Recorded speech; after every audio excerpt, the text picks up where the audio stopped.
नहमदुहु व नसल्ली अला रसूलिल करीम अम्मा बाद फ़ाऊज़ु बिल्लाहि मिनश शैतानिर रजीम बिस्मिल्लाहिर रहमानिर रहीम रब्बि इश्रह ली सदरी व यस्सिर ली अमरी वहलुल उक़दतम मिन लिसानी यफ़क़हू क़ौली।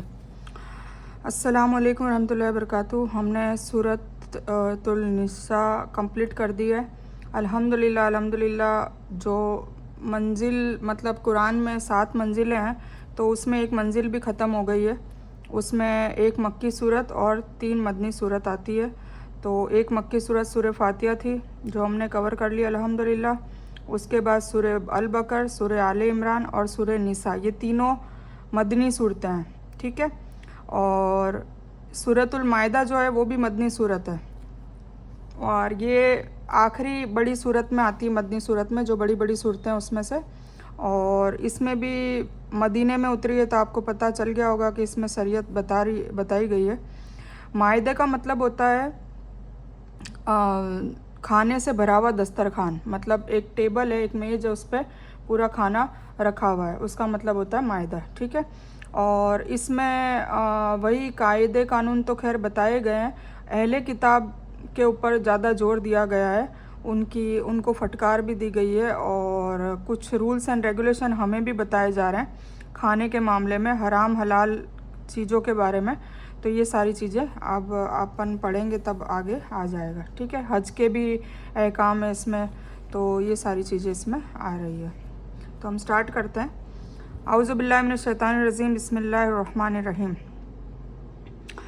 बिस्मिल्लाहिर रहमानिर रहीम या अय्युहल्लज़ीना आमनू औफ़ू बिल उक़ूद उहिल्लत लकुम बहीमतुल अनआमी इल्ला मा युतला अलैकुम गैरा मुहिल्लिस सैदी व अंतुम हुरूम इन्नल्लाहा यहकुमु मा युरीद, ठीक है। अल्लाह के नाम से शुरू करता हूँ जो बड़ा मेहरबान निहायत रहम करने वाला है। ये सूरह मदीने में उतरी है, मदनी सूरत है और इसमें 120 आयतें और 16 रुकू है। ए ईमान वालो, वादों को पूरा करो। इसमें अब वादे की ऊपर बात आ गई। इवन एक हदीस भी आती है हुजूर पाक सल्लल्लाहु अलैहि वसल्लम की कि जो वादा खिलाफी करे वो हम में से नहीं। अगर आपने किसी को वादा कर दिया है किसी भी चीज़ का तो फिर उसकी वादा खिलाफी नहीं करनी है, ठीक है। अगर किसी वजह से आपसे वादा पूरा नहीं हो रहा है तो उससे माफ़ी मांगे सामने वाले से और उसको उसमें उम्मीद में ना रखें। पहले ही बोल दें कि भाई मैंने ये जो तुम्हें वादा किया था गलत कर लिया, अब मेरे से हो नहीं रहा है तो मैं माफ़ी चाहती हूँ, ठीक है। वरना वादा ना करें क्योंकि वादे को तोड़ना बहुत बड़ा गुनाह अल्लाह के नज़दीक माना जाता है। तो ए ईमान वालों, वादों को पूरा करो। तुम्हारे लिए चौपाए जानवर हलाल कर दिए गए हैं। चौपाए जानवर 4 पैर वाले, ठीक है, हलाल कर दिए गए हैं। उनके सिवाय जो पढ़कर तुमको सुनाए जाते हैं, लेकिन एहराम की हालत में शिकार न करो, बेशक अल्लाह जो चाहता है हुक्म देता है। एहराम की हालत में मतलब हज के वक्त, तब शिकार करना मना है। ए ईमान वालों, अल्लाह के धर्म अनुष्ठा शराइत को बेहुरमती न करो, मतलब जो आपको कायदे कानून बता दिए हैं उसको फॉलो करो। न हुर्मत वाले महीने की, न कुर्बानी के लिए हरम तक ले जाए जा रहे और पट्टा पहनाए जानवर की, न हुर्मत वाले घर की, जो घर को जा रहे हैं उस लोगों की जो अल्लाह की दया और खुशी की खोज कर रहे हैं उनकी। जब एहराम खोलो तो फिर शिकार कर सकते हो। और जिन्होंने तुम्हें मस्जिद हराम से रोका है उनकी दुश्मनी तुम्हें हुदूद लांघ जाने पर तैयार न करे। और नेकी और परहेजगारी पर आपस में मदद करो, गुनाह और जुल्म में मदद न करो, ठीक है। और अल्लाह से डरते रहो, बेशक अल्लाह सख्त अजाब देने वाला है। अब यहाँ कायदे कानून बताए जा रहे हैं हज के वक्त में कुर्बानी है, ये सब है, तो ये सारी डिटेल हम पढ़ लेते हैं। चौपाए जानवर को कहा जाता है जैसे ऊँट है, गाय है, बकरी, भेड़, ये सब चौपाए हैं। इनकी चाल में नरमी होती है। ये पालतू चौपाए नर और मादा मिलाकर 8 तरह के होते हैं जिनकी तफसीली जानकारी सूरह अल अनाम की आयत 124 में आएगी, आने वाली सूरत में। इसके सिवाय जो जानवर जंगली कहलाते हैं जैसे हिरन है, नीलगाय आदि, जिनका आमतौर पर शिकार किया जाता है, यह भी जायज़ है। फिर सूरह अल बकर की आयत 173 में तफसीली बयान हो चुका है कि जो नुकीले दांत वाले वह जानवर जो अपने शिकार को पकड़कर चीरते हों, जैसे शेर, चीता, कुत्ता, बिल्ली, भेड़िया आदि नुकीले दांत वाले जानवर, मतलब जो मांसाहारी शिकारी जानवर खुद शिकार करते हो। फिर वो पक्षी जो अपना शिकार पंजे से झपट कर पकड़ते हैं जैसे शिकरा, बाज, साहिन, गिद्ध, ये सब आदि, सब ये वाले जानवर हराम है, ठीक है। पालतू जानवर हलाल है, वो जो बता दिए इसकी डिटेल बता दी है। और ये जो शिकारी जानवर इनको कहा जाता है जंगली जानवर जो, वो हराम है। शहरुल हराम से मुराद हुर्मत वाले 4 महीना है। रजब का महीना, जुल्कद्दा, जुल्हिज्जा और मुहर्रम, इनका एहतराम बाकी रखो और उनमें कत्ल न करो। कुछ ने इससे सिर्फ 1 महीना ही लिया है जैसे कि जुल्हिज्जा का महीना। हदी उस जानवर को कहा जाता है जो हाजी हरम में कुर्बानी के लिए साथ ले जाता है, उसको हदी कहा जाता है। तुम पर हराम कर दिया गया है मुर्दार। अब कौन कौन से जानवर और क्या हराम है क्या हलाल है ये बताया जा रहा है। तुम पर हराम कर दिया गया है मुर्दार मतलब मरा हुआ जानवर, और उसका खून, सूअर का गोश्त जिस पर अल्लाह के सिवाय दूसरों का नाम पुकारा गया हो वो जानवर भी, और गला घोट कर मरा हो, और चोट से मरा हो, या गिरकर मरा हो, दूसरे जानवर के सींग मारने से मरा हो, या जिसका कुछ हिस्सा दरिंदों ने खा लिया हो। लेकिन जिसे तुमने ज़िबा कर दिया और जो थानों पर ज़िबा किया जाए उसके पास से लॉटरी के जरिए बांटना, ये सभी बहुत बड़े गुनाह हैं। आज मूर्ति पूजक तुम्हारे दीन की तरफ से मायूस हो गए हैं, इसलिए उनसे न डरो, सिर्फ मुझसे डरो।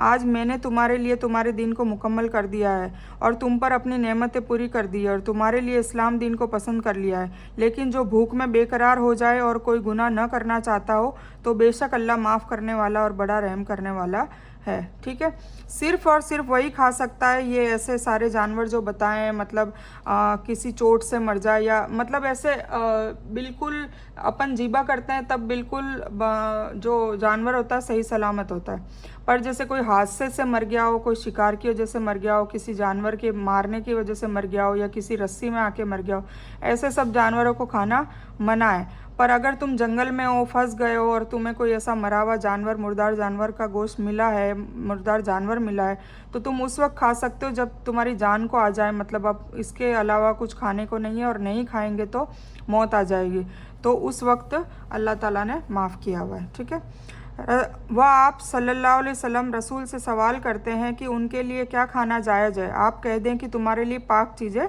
जायज़ है, और वह शिकारी जानवर जो तुमने सधा रखे हैं, जिनको कुछ बातें सिखाते हो, अल्लाह ने तुम्हें सिखलाई है, तो अगर तुम्हारे लिए वह शिकार को दबोच रखे और उसे छोड़ते समय अल्लाह का नाम उस पर लो तो उस शिकार को खाओ और अल्लाह से डरो, बेशक अल्लाह जल्द हिसाब लेने वाला है। आज सभी पाक चीज़ें तुम्हारे लिए हलाल कर दी गई है और अहले किताब का जबिया तुम्हारे लिए हलाल है, तुम्हारा जबिया उनके लिए जायज़ है। और पाक दामन मुसलमान औरतें जो तुमसे पहले किताब दिए गए उनमें से पाक दामन औरतें, जब तुम उन्हें उनकी मेहर दे दो, शादी करके बदकारी के लिए नहीं और न गुप्त प्रेमी बनाने के लिए, और जो ईमान को नकार दे उसका अमल बेकार हो गया और वह आखिरत के घाटे में है। ए ईमान वालों, तुम नमाज के लिए उठो तो अपने मुंह और कोहनियों तक अपने हाथों को धो लिया करो, वज़ू का बयान है, और अपने सिर का मसा दोनों हाथ तर करके सिर पर फेरा करो और अपने पाँव टखनों तक धो लो, और अगर तुम नापाक हो तो गुस्ल कर लो। और अगर तुम बीमार या सफ़र पर हो या तुम में से कोई शौचालय से आए या तुम बीवी से मिले हो और पानी न मिले तो पाक मिट्टी से तैमुम भी कर लो और अपने चेहरों और हाथों पर मलो। अल्लाह तुम पर तंगी नहीं चाहता लेकिन तुम्हें पाक बनाना चाहता है, और ताकि तुम अपनी नेमत पूरी करो और ताकि तुम शुक्रगुजार रहो। ठीक है ना। अब इसमें वज़ू का बयान है और तैमुम कब करना जायज़ है, जब आपको जैसे कि खाने के मामले में बताया कि भाई ऐसे जानवर हराम है, पर अगर मौत को आ जाए और कुछ ना मिल रहा हो तो वो फिर आपके लिए हलाल है। इसी तरह बिना गुस्ल के आप पाक नहीं हो सकते अगर आपने हम बिस्तरी करी है या आप कोई और चीज़ से नापाक हो गए हो, पर अगर वहाँ भी पानी ना मिले तो फिर तैमुम करके आप नमाज़ पढ़ सकते हो। तो ये सारी चीज़ें अल्लाह ने तंगी हटाने के लिए, अल्लाह ताला तंगी नहीं करना चाहता। अल्लाह ताला ने बस ये समझाया कि कई मौक़ों पे कुछ हराम चीज़ें भी हमारे पे हलाल हो जाती है। ठीक है, पर ऐसी हमें हिकमत होनी चाहिए, हमें उस चीज़ का इल्म होना चाहिए। अब हम थोड़ी डिटेल पढ़ लेते हैं। यह भूख की बेकरारी की हालत में हराम खाने की इजाज़त है ना, जब भूख हो जाए और मरने की, लेकिन इसके ज़रिए अल्लाह की नाफरमानी और हुदूद तोड़ने का इरादा न हो, सिर्फ जान बचाना ही मकसद हो। ऐसे सिखाए हुए जानवरों का शिकार किया हुआ जानवर दो शर्तों के साथ जायज़ है।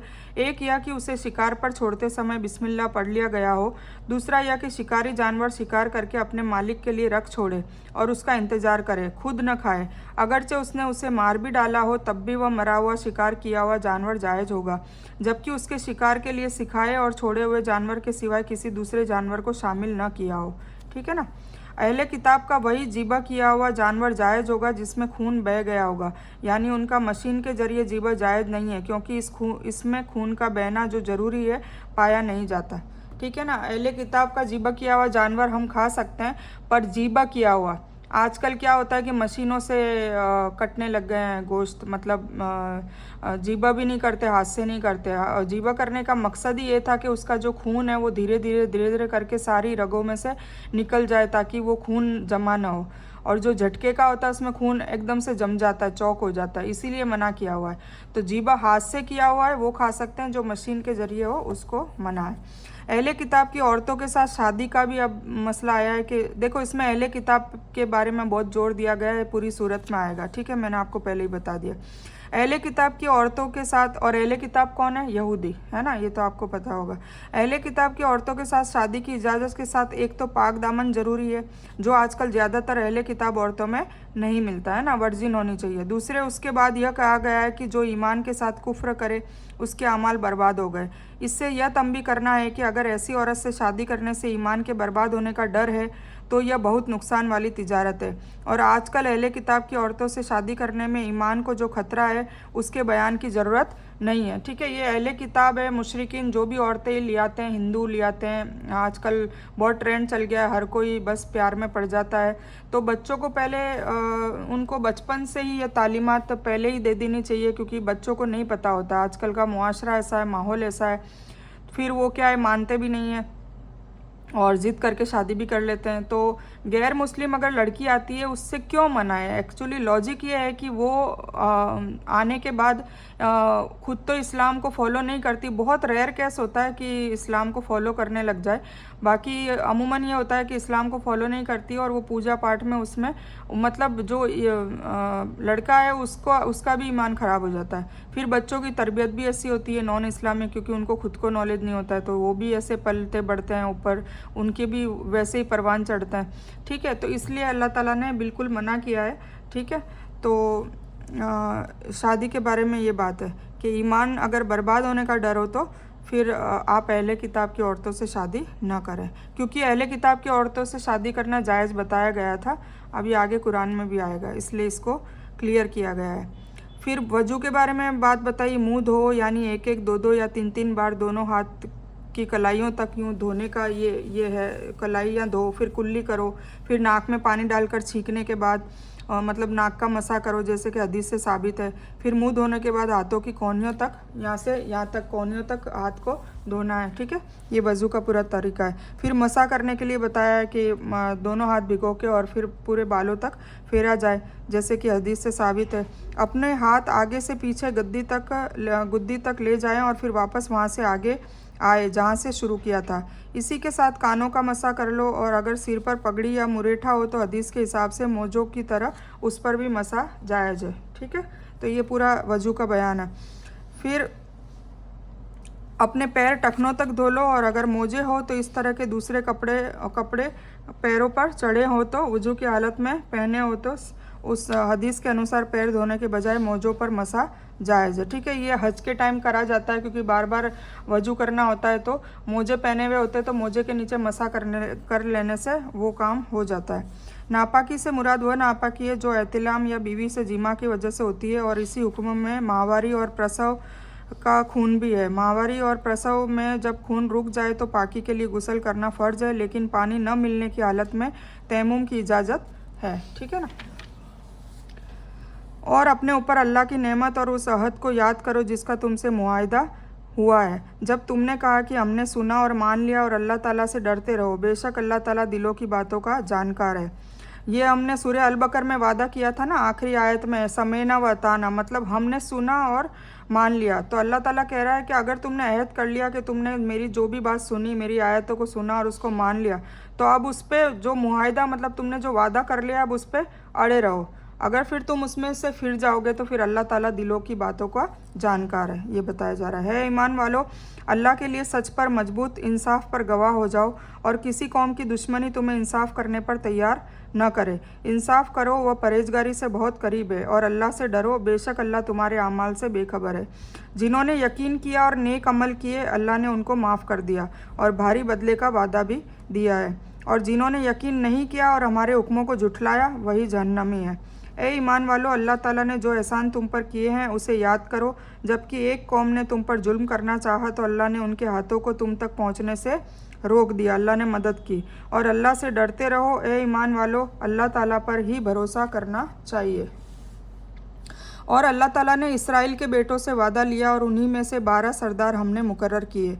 और अल्लाह ताला ने फरमा दिया, मैं बेशक तुम्हारे साथ हूँ अगर तुम नमाज कायम रखोगे और ज़कात देते रहोगे और मेरे रसूलों को मानते रहोगे और उनकी मदद करते रहोगे और अल्लाह को बेहतर कर्ज देते रहोगे, मतलब अल्लाह की राह में खर्च करते रहोगे, तो बेशक मैं तुम्हारी बुराइयां तुमसे दूर कर दूंगा और तुम्हें उन जन्नतों में ले जाऊंगा जिनके नीचे नहरें बह रही है।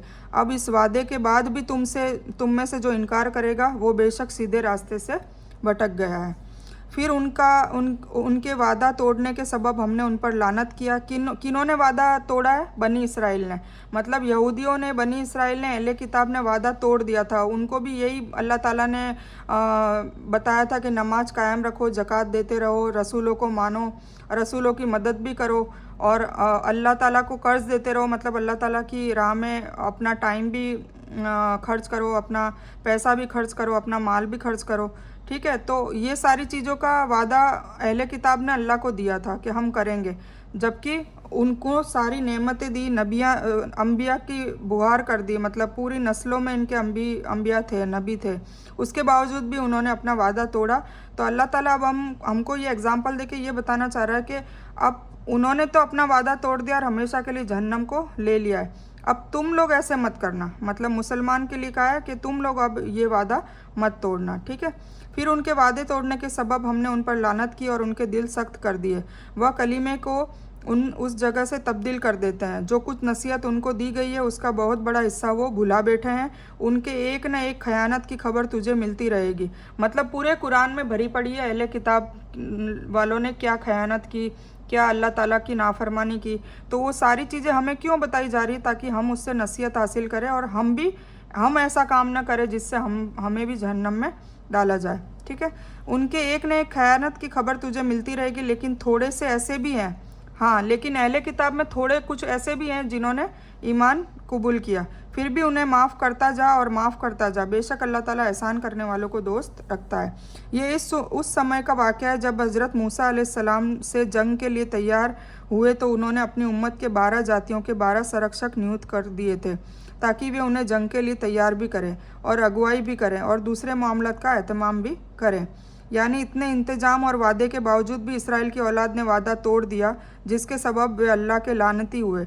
इस लानत का दुनियावी नतीजा यह हुआ कि उनके दिल सख्त कर दिए गए हैं, जिससे उनके दिल असरअंदाज होने से महरूम हो गए हैं और नबियों की तकरीर और तालीम उनके लिए बेकार हो गई है। और जो अपने आप को ईसाई कहते हैं, पहले वो तो थी अहले किताब की बात, मतलब यहूदी, अब ईसाई की बात आ रही है। और जो अपने आप को ईसाई कहते हैं, हमने उनसे भी वादा लिया था, उन्होंने भी उसका बड़ा हिस्सा भुला दिया। जो उन्हें शिक्षा दी गई थी तो हमने भी उसके बीच दुश्मनी और नफरत डाल दिया जो क़यामत तक रहेगी। और जो कुछ यह करते हैं जल्दी अल्लाह ताला उन्हें सब बता देगा।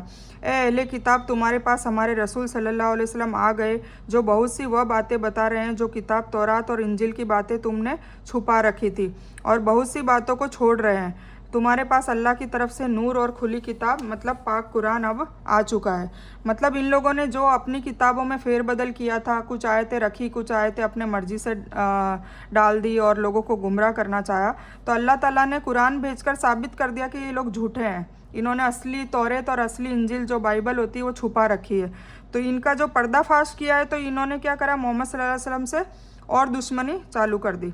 यह अल्लाह को दिए गए वादे के खिलाफ अमल करने की वह सज़ा है जो अल्लाह ताला की तरफ से उन पर क़यामत तक के लिए थोप दी गई है। इसलिए ईसाइयों के कई गुट हैं जो एक दूसरे से बहुत नफ़रत और हसद रखते हैं, एक दूसरे को काफिर भी कहते हैं, एक दूसरे की इबादत गाहों में इबादत भी नहीं करते। लगता है कि मुसलमानों पर भी यह दंड थोप दिया गया है ना, क्योंकि मुसलमानों में भी कई फ़िरके हो गए। यह कौम भी कई गुटों में बट गई है जिनके बीच बहुत ज़्यादा इख्तलाफ है और नफ़रत व हसद की दीवार खड़ी हुई है। उन्होंने तौरेत और इंजिल में जो तब्दीली की और उलटफेर किया, उन्हें उजागर किया गया है। जिनको छिपाते थे उन्हें जाहिर कर दिया गया कुरान के ज़रिए, जैसे पत्थर मारने की सज़ा, जैसे कि हदीस में इसकी तफसीली जानकारी मिलती है। नूर और खुली किताब दोनों से मुराद एक ही है, कुरान करीम। इनके बीच अरबी लफ्ज़ तफसीर के लिए है, लेकिन दोनों से मुराद एक ही मायना है, यानी पाक कुरान। जिसका वजह सबूत कुरान करीम की अगली आयत में है, जिसमें कहा जा रहा है कि इसके ज़रिए अल्लाह ताला हिदायत देता है। अगर नूर और किताब दो होते तो कलिमा इस तरह होता, अल्लाह ताला इन दोनों के ज़रिए हिदायत देता है। लेकिन ऐसा नहीं है, दोनों नहीं कहा। क्या कहा है? एक। मतलब कुरान करीम ये एक ही नाम है। इन लफ्ज़ों से ये वाज़ेह हो जाता है कि नूर और खुली किताब दोनों का मतलब एक ही है, यानी कि कुरान करीम। यह नहीं कि नूर से नबी सल्लल्लाहु अलैहि वसल्लम और खुली किताब से पाक कुरान का मतलब निकाला जाए, जैसा कि इस्लाम मजहब में नई बातें गढ़ने वालों ने कई बातें गढ़ ली है। जिसके ज़रिए अल्लाह तुम्हें सलामती का रास्ता दिखाता है, जो उसकी खुशी की पैरवी करे और उन्हें अंधेरे से अपनी रहमत से नूर की तरफ निकाल लाता है और उन्हें सीधा रास्ता दिखाता है। कौन दिखाता है? कुरान शरीफ। सीधा रास्ता दिखाने वाली सिर्फ एक वाहिद किताब कौन है? कुरान शरीफ। तो इसीलिए कुरान को समझकर पढ़ने से सीधा रास्ता हासिल होता है। बेशक वह लोग काफिर हो गए जिन्होंने कहा कि मरियम का बेटा मसीह अल्लाह है। नाउज़ुबिल्लाह। मतलब किसने कहा? ये ईसाई लोग, जो ये मानते हैं कि ईसा अलैहिस्सलाम अल्लाह ताला के बेटे हैं और तीन अल्लाह के नाम से भी ये लोग अपना लक़ब बताते हैं। कह दो कि अगर मरियम का बेटा मसीह और उसकी माँ और दुनिया के सभी लोगों को वह हलाक करना चाहे तो कौन है जिसको अल्लाह के सामने जरा भी हक है? और आसमानों और ज़मीन और जो दोनों के बीच है अल्लाह ही का मुल्क है। वह जो भी चाहे पैदा कर देता है और अल्लाह हर चीज़ पर कादिर है। और यहूदी और ईसाई कहते हैं कि हम अल्लाह के बेटे और दोस्त हैं। ये भी उनका मानना है। आप कह दीजिए कि फिर अल्लाह ताला तुम्हारे गुनाहों के सबब तुम्हें सज़ा क्यों देता है? अगर अल्लाह ताला के बेटे और दोस्त होते तो फिर सज़ाएँ क्यों मिलती है? नहीं, बल्कि तुम उसकी मखलूक में एक इंसान हो। वह जिसे चाहता है माफ़ कर देता है, जिसे चाहता है सज़ा देता है। और अल्लाह ताला की मिल्कियत आसमानों और ज़मीन पर और उनके बीच जो भी कुछ है वह सारी चीज़ों पर है और उसी की ओर तुम्हें पलट कर आना है। ए अहले किताब, रसूल के आने में एक वक्फ़े के बाद हमारा रसूल मोहम्मद सल्लल्लाहु अलैहि वसल्लम आ चुके हैं, जो तुम्हारे लिए धर्म विधानों का बयान कर रहे हैं, ताकि तुम यह ना कहो कि हमारे पास कोई खुशखबरी देने वाला और आगाह करने वाला नहीं आया। तो तुम्हारे पास एक खुशखबरी देने वाला और सतर्क आगाह करने वाला आ चुका है। यहूदियों ने हज़रत उजैर को और ईसाइयों ने हज़रत ईसा को अल्लाह का बेटा कहा था, ठीक है, और ख़ुद को भी अल्लाह का बेटा और उसका प्यारा समझने लग गए थे। और आज भी यही कहते हैं कि हमें तो जहन्नम में अल्लाह ताला डालेगा ही नहीं, हम तो जन्नती है, शुरू से जन्नती है। तो ये उनकी गलत फहमी है। और याद करो जब मूसा अलैहिस्सलाम ने अपनी कौम से कहा था कि ए मेरी कौम के लोगों, अल्लाह ताला के उस एहसान को याद करो कि उसने तुम में से पैगंबर बनाए और तुम्हें मुल्क अता किया और तुम्हें वह अता किया जो सारी दुनिया में किसी को भी अता नहीं किया। मेरी कौम वालों, उस पाक ज़मीन में दाखिल हो जाओ जो अल्लाह ताला ने तुम्हारे नाम लिख दी है और अपनी पीठ न दिखाओ कि नुकसान में पड़ जाओगे। उन्होंने जवाब दिया, ए मूसा, वहाँ तो ताकतवर लड़ाकू लोग हैं और जब तक वह वहाँ से नहीं निकल जाएंगे हम तो कभी भी उसमें दाखिल नहीं होंगे। अगर वे वहाँ से निकल जाएं तो हम खुशी से वहाँ चले जाएंगे।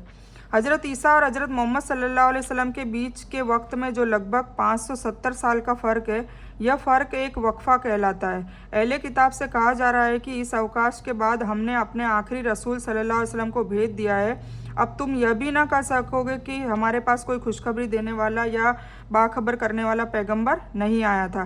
ज़्यादातर नबी इसराइल की औलादों में हुए, जिनका सिलसिला हज़रत ईसा पर ख़त्म कर दिया गया, और पैगंबर मोहम्मद सल्लल्लाहु अलैहि वसल्लम हज़रत इस्माइल अलैहिस्सलाम की औलाद से हुए। इसी तरह कई बादशाह भी इसराइल की औलाद में हुए और कुछ नबियों को भी अल्लाह ताला ने मुल्क अता किया था, जैसे हज़रत सुलेमान अलैहिस्सलाम को। इससे मुराद जीत है। जीत का वादा अल्लाह ताला ने जिहाद की शक्ल में उनसे कर रखा था। इसीलिए अल्लाह ताला कह रहा है जिहाद से मुंह ना मोड़ो। पर मूसा अलैहिस्सलाम की कौम क्या कह रही है कि वहाँ पर वो जो लड़ाकू लोग हैं उनको हटाओगे तो फिर हम जाएंगे। लेकिन जो अल्लाह से डर रहे थे उनमें से दो मर्दों ने कहा, जिन पर अल्लाह ने इनाम किया, तुम पर दरवाजे से दाखिल हो जाओ। जब दाखिल हो जाओगे तो तुम्हारी गालिब रहोगे और अगर ईमान रखते हो तो अल्लाह ही पर भरोसा रखो। अल्लाह ने कहा कि वहाँ लड़ाकू है, पर अल्लाह ने क्या कहा कि मैं तुम्हारे साथ हूँ और तुम्हारी ही जीत होगी। इतना सब कुछ कह देने के बाद भी मूसा अलैहिस्सलाम की कौम उस दरवाजे से दाखिल नहीं हुई। जब नहीं हुई तो फिर क्या करा अल्लाह ताला ने? 40 साल तक उन पे अजाब डाल दिया। उन्होंने कहा कि ए मूसा, हम कभी भी वहाँ न जाएंगे जब तक वह उसमें रहेंगे, मतलब वो लड़ाकू लोग। इसलिए तुम और तुम्हारा रब जाकर दोनों लड़ो, हम यहीं बैठे हैं। नाउज़ुबिल्लाह। क्या कहा मूसा अलैहिस्सलाम की कौम ने कि तुम और तुम्हारा रब उनसे लड़ो, हम तो यहीं बैठे रहेंगे, हम तो कभी भी उस ज़मीन में नहीं जाएंगे। ठीक है। तो मूसा अलैहिस्सलाम ने कहा, मेरा रब, मैं सिर्फ खुद पर और अपने हारून पर हक रखता हूँ, मैं अपनी कौम का हक नहीं रखता। मतलब ये मेरी बात मान ही नहीं रहे। इसीलिए हमारे और फासिकों के बीच में तू अलगाव कर दे, मतलब हम दोनों जाने को तैयार है तेरे हुक्म से, बाकी मेरी कौम नहीं मान रही। तो अल्लाह ने कहा कि अब ये 40 साल तक उन पर हराम है, अब उस ज़मीन पे ये अब जा भी नहीं सकेंगे, 40 साल तक यहीं बैठे रहेंगे और इसी धरती में घूमते फिरते रहेंगे। और फिर है ना उन पे बहुत अजाब आए, मतलब फाका पड़ा, 40 साल तक बहुत ही अल्लाह ताला ने अजाब दिया क्योंकि उन्होंने अल्लाह की बात को नहीं माना। इसीलिए आप अलैहिस्सलाम फासिकों पर अफसोस न करें।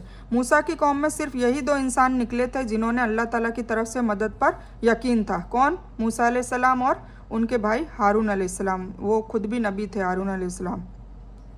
उन्होंने कौम को समझाया कि तुम हिम्मत तो करो, फिर देखो कि अल्लाह ताला किस तरह कामयाबी अता करता है। पर इसमें फासिक कौम के सामने अपनी मजबूरी का इजहार भी है और उनके अलग होने का ऐलान भी। यह ती का मैदान कहलाता है जिसमें 40 साल यह लोग अपनी नाफरमानी और जिहाद से इनकार के कारण फिरते रहे। फिर भी इस मैदान में अल्लाह ने उन्हें खाने के लिए मन और सलवा दिया, उसके बावजूद भी मन और सलवा उनको देता रहा, जिससे उकता कर उन्होंने फिर क्या कहा? रसूल से कहा कि रोज़ एक तरह के खाने से हमारा तो मन भर गया है, इसलिए अपने रब से दुआ करो कि वह कई तरह की वनस्पतियाँ दालें हमारे लिए उपजाए। यही उन पर बादलों ने छाया कि पत्थर पर हजरत मूसा के लाठी मारने से 12 जातियों के लिए 12 चश्मे भी जारी हुए। ऐसे ही दूसरे मोजज़े भी होते रहे। 40 साल के बाद फिर ऐसी हालत पैदा की गई कि ये बैतुल मुक़द्दस में दाखिल हो गए जिसके लिए ये पहले मना कर रहे थे। और आदम के 2 बेटों की सच्ची कहानी देखो, अभी हमको बार बार ईसा अलैहिस्सलाम की कहानी सुनाई जा रही है और यहूदी अहले किताब में से मूसा अलैहिस्सलाम की कहानी सुनाई जा रही है, आदम अलैहिस्सलाम की कहानी सुनाई जा रही है। कहने का मतलब है अहले किताब की कहानी क्यों सुनाई जा रही है? क्योंकि हम उनके जैसी गलतियाँ न करें, हम उनके जैसी अल्लाह की नाफरमानी नाउज़ुबिल्लाह न करें, वरना हमारा भी हशर जैसा उनका हुआ है वैसा हमारे भी हो सकता है। तो अब हमने आदम के 2 बेटों की सच्ची कहानी उन्हें पढ़कर सुना दो। अब ये वो वाली है हाबिल और काबिल की। मैंने आपको आदम अलैहिस्सलाम की स्टोरी में एक हिस्सा पूरा सुना रखा है। आदम के 2 बेटों की सच्ची कहानी उन्हें पढ़कर सुना दो। जबकि दोनों ने एक एक कुर्बानी भेंट दी तो एक से कबूल की गई और दूसरे से कबूल नहीं की गई। तो उसने कहा कि मैं तुझे ज़रूर मार डालूंगा। ये कौन थे? हाबिल और काबिल।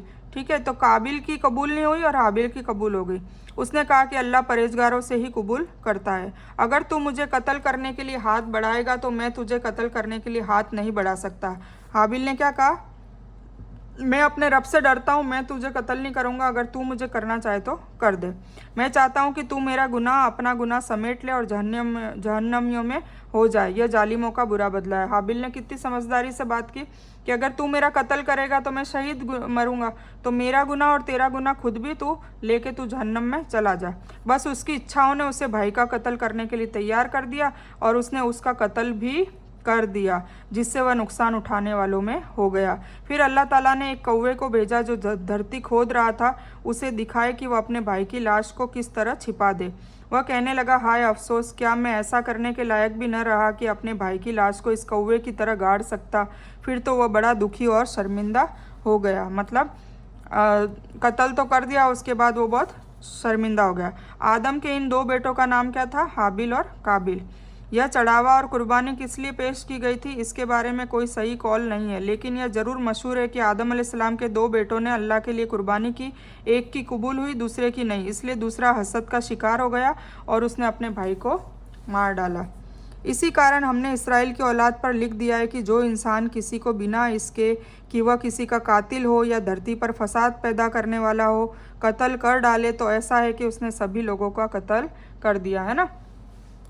तो अल्लाह ताला कह रहा है कि अगर कि हसद के कारण बिना वजह किसी का कत्ल कर दिया तो उसने एक इंसान का अगर कत्ल करा है तो भी अल्लाह कह रहा है कि उसने पूरी दुनिया का, पूरे संसार का, पूरे समाज के लोगों का कत्ल कर दिया। इतना बहुत बड़ा गंभीर गुनाह माना जाता है। तो उसने सभी लोगों का कत्ल कर दिया और जो इंसान एक की जान बचाए, इसी से उल्टा बरक्स है कि अगर एक इंसान की जान बचाए तो उसने सभी मानो सभी को जिंदा कर दिया, मतलब पूरी कौम के लोगों को की जान बचा ली।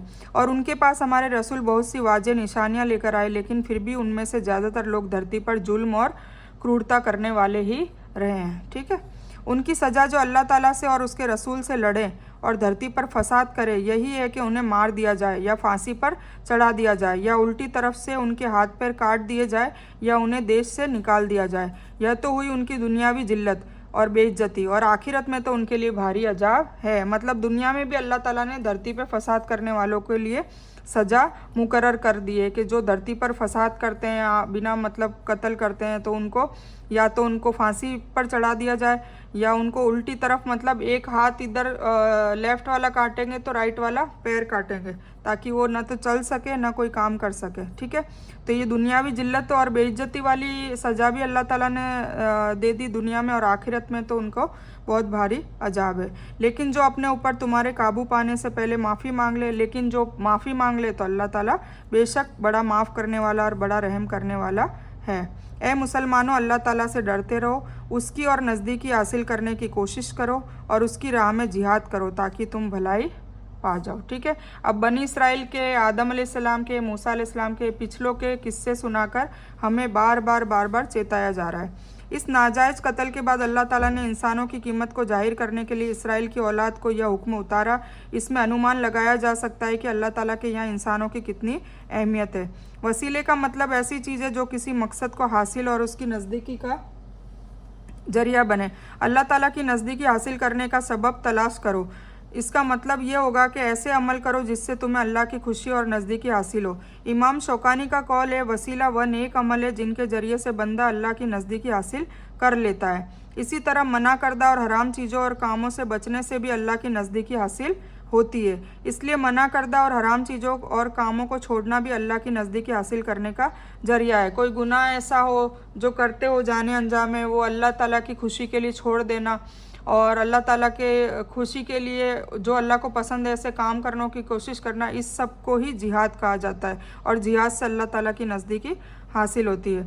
लेकिन बेवकूफ़ों ने इसके हकीकी ज़रिए को छोड़कर कब्र में गड़े लोगों को अपना ज़रिया बना लिया, इसको वसीला समझता है, जबकि ये नहीं है, और इसमें इस्लामी कानून में इसकी कोई जगह नहीं है। कोई भी वली औलिया उनको वसीला बनाते हैं, और मैदान असर में वो लोग भी खड़े होकर कहेंगे कि हमने कभी नहीं कहा था। जैसे ईसाई लोग, हम तो ईसाई लोगों जैसे हो गए। ईसाई लोगों ने भी तो यही किया ना कि जब ईसा अलैहिस्सलाम ने अल्लाह के इज़न से वो मुर्दों को ठीक करते थे, अल्लाह की वजह से करते थे, वो खुद तो नहीं करते थे। वो खुद कहते भी थे कि मैं तो अल्लाह का बंदा और रसूल हूँ, मेरे हाथ में कोई मौजज़ा नहीं है, पर अल्लाह की वजह से अल्लाह ने मुझको मौजज़ा मेरे हाथ में दे रखा है। ठीक है, तो उसके बावजूद भी उनकी कौम ने क्या करा, नाउज़ुबिल्लाह अल्लाह का बेटा उनको कह दिया, और उनको भी अल्लाह कहने लगे कि अल्लाह का बेटा अल्लाह ही होता है।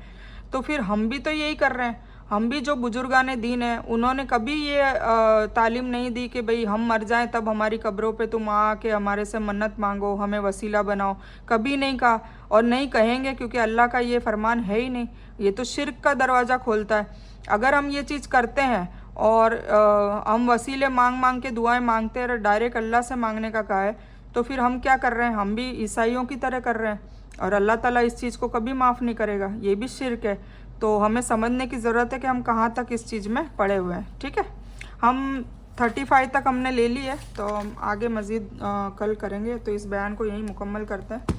इस बयान में कुछ भी दीन की अच्छी और हक बात आई हो सिर्फ़ और सिर्फ अल्लाह की तरफ से, और बुरी या गलत बात जो गलती से या जज्बात में आकर मेरे मुँह से कुछ भी गलत वर्ड या कोई बात निकल गई हो तो वो मेरी तरफ से है, और इस गलती के लिए मैं अल्लाह अज़्ज़ व जल से और आप सभी लोगों से माफ़ी की तलबगार हूँ। मैं कोई आलिमा नहीं हूँ, मैं सिर्फ तालिब इल्म हूँ।